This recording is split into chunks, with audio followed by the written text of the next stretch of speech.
안녕하세요. 8월 6일 말씀 묵상 시작하도록 하겠습니다.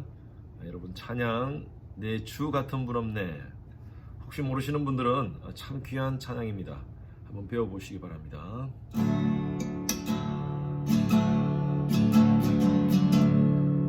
내 주 같은 분 없네.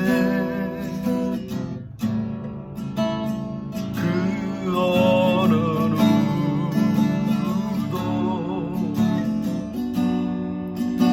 생명 다하도록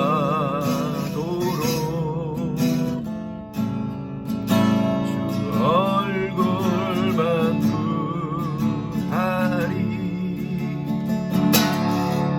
내 주 같은 분 없네.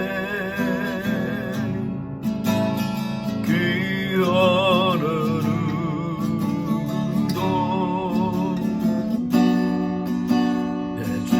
같은 분 없네. 이 땅 위에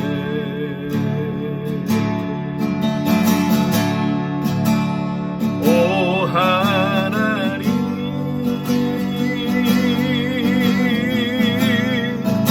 주 나의 모든 것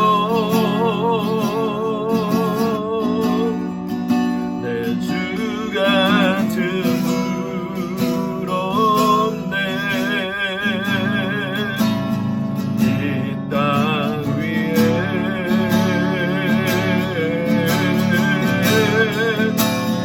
오 하나님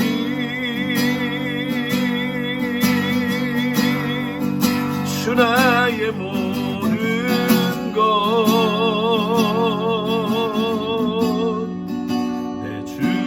같은 분 없네.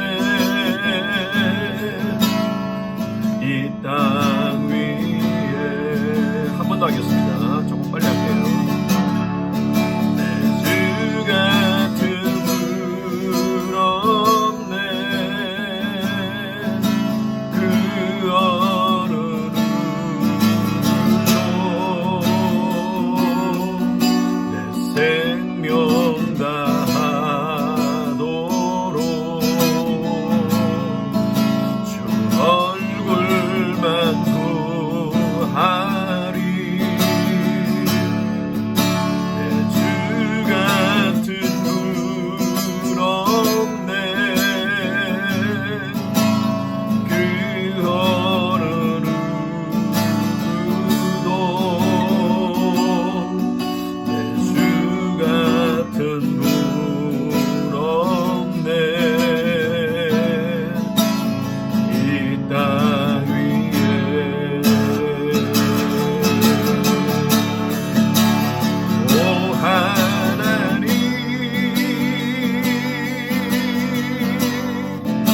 주 나의 모든 것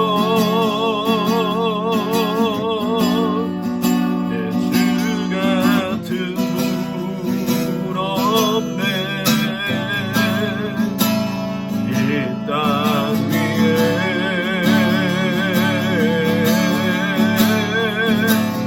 오 하나님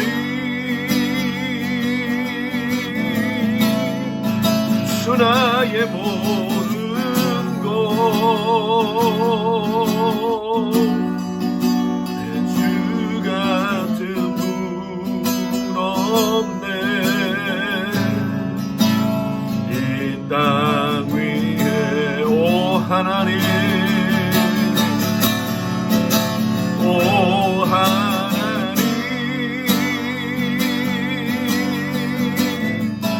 주 나의 모든 것 내 주 같은 분 없네. 이 땅 위에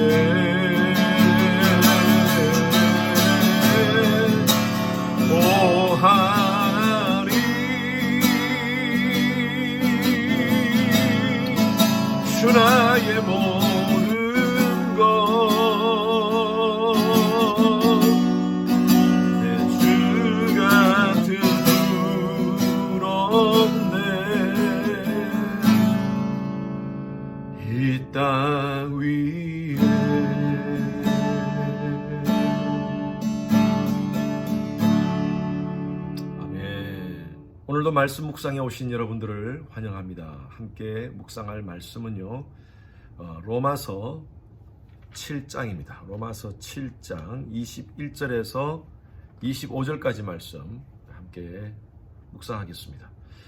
로마서 7장 21절에서 25절 말씀 같이 합독합니다. 시작. 그러므로 내가 한 법을 깨달았노니 곧 선을 행하기 원하는 나에게 악이 함께 있는 것이로다. 내 속사람으로는 하나님의 법을 즐거워하되 내 지체 속에서 다른 한 법이 내 마음의 법과 싸워 내 지체 속에 있는 죄의 법으로 나를 사로잡는 것을 보는도다.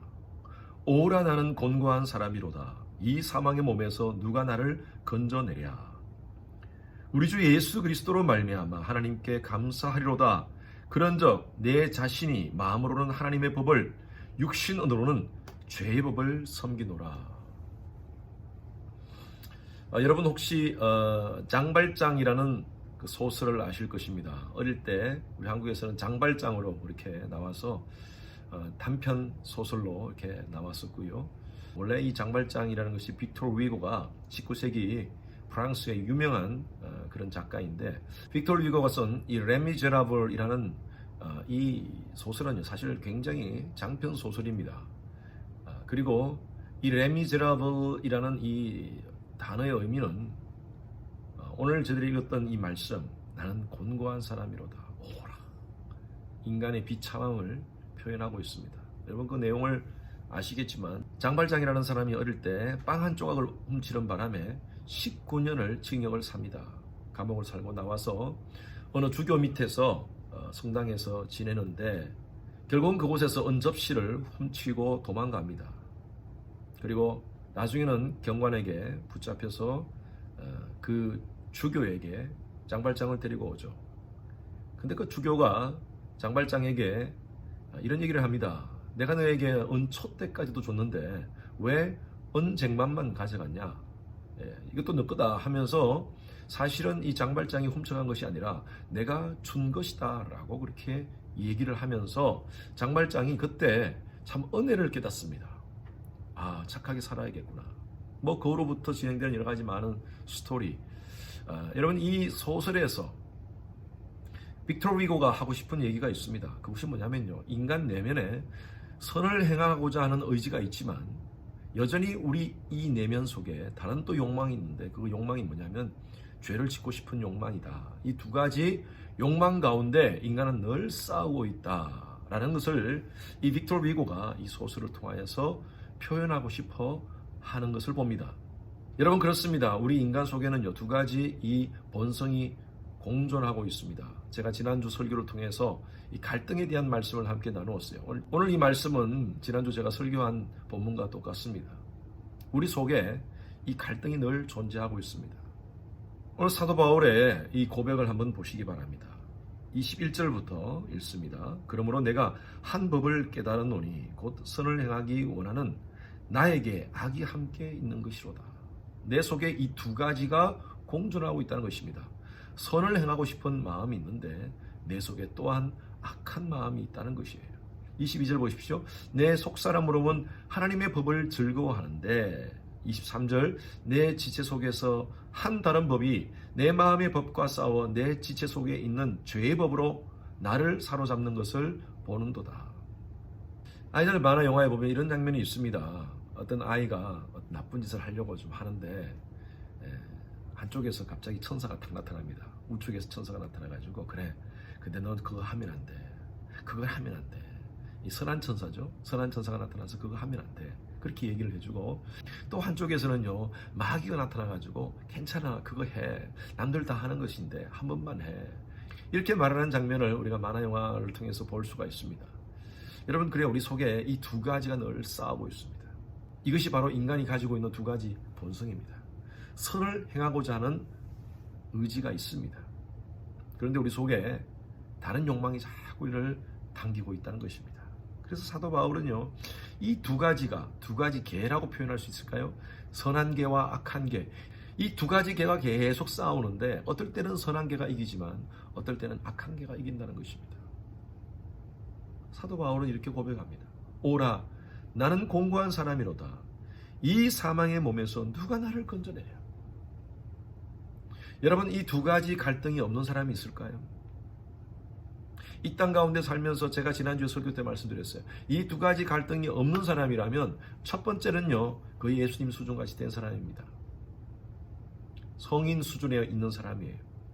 그런데 우리가 얘기하는 많은 성인들, 여러분, 그 성인들이 정말 이런 갈등 없이 살았을까요? 어떤 분야에 대해서는 성인이라고 참 거룩한 사람이라고 인정받을 수 있겠지만, 그러나 그 내면을 들여다보면요, 인간은 다 똑같습니다. 히브리서 말씀에 보면 예수님은 똑같이 인간과 연약함을 가지고 있지만 그분은 죄가 없다라고 말씀하고 있어요. 정말 예수님 수준같이 되면 갈등이 없겠죠. 또 갈등이 없이 살 수 있는 방법은요, 완전히 하나님 말씀과 떠나서 살아가는 거예요. 교회를 다니면서도, 신앙생활을 하면서도 하나님 말씀 신경 안 쓰고 내 하고 싶은 대로, 내 욕망대로 살겠다 하는 분들도 있어요. 그럼 갈등이 없겠죠. 그러나 정말 갈등이 없을까요? 만약에 그가 예수 그리스도를 주라 고백했다면, 제가 지난주 설교했던 말씀과 같이 그 속에 성령이 내주하십니다. 성령이 내주하신다면 신앙적 양심의 갈등을 가지지 않을 수가 없습니다. 악한 짓을 하면서, 죄를 지으면서 내 마음에 아무 갈등이 없다면 성령이 없는 겁니다. 그렇다면 예수를 믿지 않는 거예요. 설령 교회를 다니더라도 예수를 믿지 않는 것입니다. 세 번째로는 죽는 거예요. 그래서 우리가 갈등이 없다는 것은 예수님 같이 되든지, 전혀 신앙과 관계없이 나의 욕구가 가는 대로 그냥 살든지, 아니면 죽든지, 이 세 가지입니다. 그렇지 않는다면 우리는요, 모두가 이 갈등을 가지고 있습니다. 성 어거스틴이 그런 얘기를 했어요. 이 원죄론에 대해서 얘기를 하면서, 오리지널 시인스라는 이것에 대해서 얘기하면서, 모든 인간은 죄를 짓지 않을 수 없는 존재이다. 예수를 믿으면 이 원죄로 말미암아 영원한 사망 가운데 거하는 것은 해결됩니다. 나 보내신 이를 믿는 자는 영생을 얻었고 심판에 이르지 아니하나니, 예수를 믿으면요, 심판에 이르지 않습니다. 이 죄 때문에 심판에 이르지를 않습니다. 그러나 우리가 한 가지 알아야 될 것은요, 이 죄의 문제가 완전히 우리 속에 사라지지 않는다는 것입니다. 죽기 전까지는. 성경은요, 거룩한 스토리만 나열되지 않았습니다. 우리가 홀리 바이블이라 그러는데, 성경이 정말 홀리 바이블입니까? 홀리한 스토리만 있습니까? 아니요. 저는 이렇게 성경을 표현하고 싶어요. 성경이 뭐냐? 성경은요, 인간의 철저한 죄악된 모습들을 하나님께서 다 드러나게 하시고, 인간의 구원의 방법은 예수 그리스도밖에 없다는 것을 하나님이 가르쳐 주시기 위해서 인간에게 이 성경을 주셨습니다. 이스라엘 백성들이 그렇게 존경하는 다윗에 대한 스토리도 마찬가지입니다. 성경에서 다윗을 위대하게 만들기 위해서, 그렇다면 다윗의 위대성만 기록하면 될 텐데, 성경은 그렇지 않습니다. 다윗이 간음죄를 짓고요, 살인까지 하는 것까지 다 써놨습니다. 여러분, 성경 전체를 보면요, 인간이 얼마나 잔인한 존재인지, 얼마나 인간이 부패한 존재인지 그것을 써놨어요. 요즘 인문학에 대해서 책을 읽고 또 관심을 가지신 분들이 많다는 얘기를 듣습니다. 예, 그래요. 인간에 대한 학문이죠. 인간의 문화와 인간의 모든 역사, 이런 것들 관점에서 인간이 어떤 존재인가를 알아가는 학문이 바로 이 인문학입니다. 이 인문학은요, 절대 인간의 죄에 대해서 언급하지 않습니다. 두려움, 우울, 슬픔, 갈등, 인간이 가지고 있는 이런 감정들에 대해서 표현하면서 인간에 대한 접근을 합니다. 왜냐하면요, 이 죄라는 단어는 굉장히 인간이 싫어하는 단어입니다. 그런데 인문학을 공부하기 위해서 먼저 우리가 알아야 될 것이 뭐냐면요, 죄입니다. 죄. 인간에 대해서 알기 위해서는 이 죄를 떼놓고서는 알 수가 없습니다. 저와 여러분들도 마찬가지. 우리 스스로의 정체성을 알기 위해서는요, 우리가 얼마나 철저하게 죄인이라는 사실을 우리가 인정하고 알아야 됩니다. 그래서 성경은요, 늘 죄에 대해서 강조하고요, 허승현 목사가 늘 강조하는 것이 바로 인간의 죄입니다. 우리는 이 죄인이라는 사실을 가지고 하나님 앞에 서야 됩니다. 어느 누구도 하나님 앞에서 의롭다라고, 정결타라고, 깨끗하다고 얘기할 수 있는 사람은 아무도 없습니다. 제가 지난 설교 통해서 여러분들에게 말씀드렸죠. 우리 좀 솔직합시다. 아픈 사람이 자기가 아프지 않다고 그냥 우기면요, 고칠 방법이 없습니다. 병원에서도 그 사람 고치지 못합니다. 의사도 그 사람 고치지 못합니다. 우리 인간의 문제, 저와 여러분들의 문제 가운데서 가장 중요한 것은 뭐냐면요, 내가 죄인이다. 하나님, 나는 죄인입니다. 나는 이 정도밖에 안 됩니다. 그래서 하나님의 은혜가 필요합니다. 이러한 고백이 우리 가운데 필요합니다. 바울은 이것을 지금 얘기하는 거예요. 바울은 율법적으로 흠이 없는 사람이라고 생각했습니다. 사도 바울이 지금까지 1장부터 7장까지 계속 말하는 것이 바로 그겁니다. 율법을 통해서 우리는 구원받을 수 없다. 율법은 우리의 죄를 깨닫게 하는 것이다. 이 땅에서 율법을 다 지키는 사람도 없고 결국에는 이 율법을 통하여서 인간이 얼마나 죄인인가를 깨닫게 하는 것이다. 우리를 구원케 하는 방법은 하나님의 은혜다. 우리 한 말씀, 우리 6장 말씀 한번 볼까요? 6장의 14절 말씀 보십시오. 자, 성경 6장 14절 말씀 보시기 바랍니다. 죄가 너희를 주장하지 못하리니 이는 너희가 법 아래 있지 아니하고 은혜 아래 있음이라. 사도 바울이 얘기하고 싶은 게 바로 이겁니다. 우리는 죄인입니다. 그러나 우리는 율법의 법 아래서 죄의 정죄를 받고 영원한 사망 가운데 거하는 존재가 아니라 우리는 하나님의 은혜를 받고 하나님의 은혜로 말미암아 영생을 소유한 존재이다. 만약 당신이 예수를 믿었다면 이겁니다. 나는 철저한 죄인이고 연약한 존재지만 창조주 하나님, 구원자 하나님께서 독생자 예수 그리스도를 통하여 내게 놀라운 은혜를 베풀어 주셨다는 이 놀라운 복음을 가지고 오늘도 주 안에서 주님 바라보고 믿음으로 살아가시는, 하나님의 은혜로 살아가시는 여러분 되시길 주님 이름으로 축원합니다. 기도하겠습니다. 주님 감사합니다. 정말 레미제라블, 정말 곤고한 자, 소망이 없는 자였지만 예수 그리스도의 십자가의 은혜로 말미암아 영원한 생명, 소망을 가지고 천국의 소망을 가지고 살아갈 수 있는 은혜 주신 것 감사합니다.